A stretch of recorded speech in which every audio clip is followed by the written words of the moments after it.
శ్రీ సత్యసాయి జిల్లా హిందూపురంలో TDP Janasena BJP నాయకులతో MLA Balakrishna భేటీ అయ్యారు. ఓ ప్రైవేట్ ఫంక్షన్ హాల్లో వారితో సమావేశమయ్యారు. ఎన్నికల ప్రచారంపై దిశానిర్దేశం చేశారు.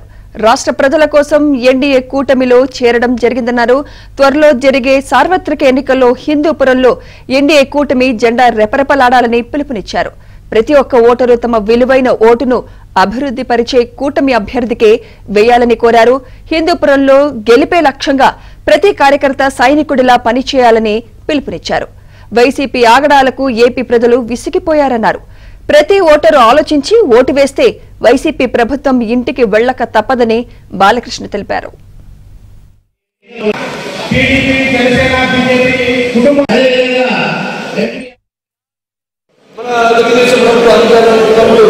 రాయలసీమ చేస్తే ఈ ప్రభుత్వం రాయలసీమను రక్తపు మరకల సీమగా తీసింది.